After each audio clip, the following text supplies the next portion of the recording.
L'image de Nogent-sur-Seine, c'est avant tout celle de la centrale nucléaire, mais pas seulement. La cité veut diversifier son apparence. Pour y contribuer, les Nogentais comptent en premier lieu sur le musée Claudel. Sur le chantier, les travaux de démolition sont pratiquement achevés. Ils laisseront la place aux archéologues. Les premières constructions devraient être entamées en février. Dubois, Boucher et Claudel auront leur musée fin 2014. Nogent, c'est la ville de la centrale nucléaire. Nogent, c'est la ville de l'agro-industrie, notamment avec le groupe Soufflet.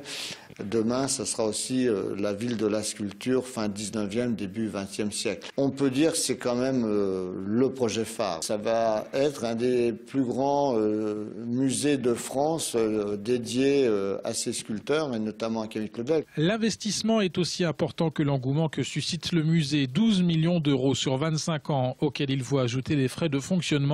Le prix à payer pour accueillir de 50 à 100 000 visiteurs par an. Pas très loin de là, le bateau Lavoir, une reconstruction à l'identique, attendue également en 2014. Pour l'instant, seule la coque du futur lieu culturel a été livrée. Mais là aussi, l'endroit devrait permettre à Nogent-sur-Seine de se coller une image de ville d'art et d'histoire. Nogent, désormais, c'est donc la culture, mais aussi l'économie, via le Conseil général et le port de l'Aube. Là aussi, un nouvel échelon a été gravi avec la livraison d'un engin capable de charger et de décharger les containers. C'était pour qu'il monte en puissance, enfin, au niveau du trafic container. Aujourd'hui, il n'y a que du trafic de produits en vrac. C'est un engin assez, disons, surprenant par sa taille et son coût aussi d'ailleurs.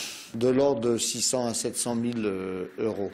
Mais bon, le jeu en vaut la chandelle. Ça va permettre aux gestionnaires du port de faire démarrer enfin le trafic container. Avec ces multiples travaux, la commune de 6 000 habitants veut se faire une place sur l'échiquier des villes importantes de la région. Selon les élus de la collectivité, il faut aussi préparer l'avenir. Notre but, je le répète, c'est diversifier l'image de Nogent et surtout armer Nogent pour affronter les décennies à venir qui ne seront pas faciles. Et on essaie de doter Nogent d'outils performant et structurant. Port de l'Aube, musée Claudel ou encore bateau Lavoir, reste à savoir si les investissements vont porter leurs fruits en termes d'image mais aussi économiquement. Rendez-vous en 2020 pour un premier bilan.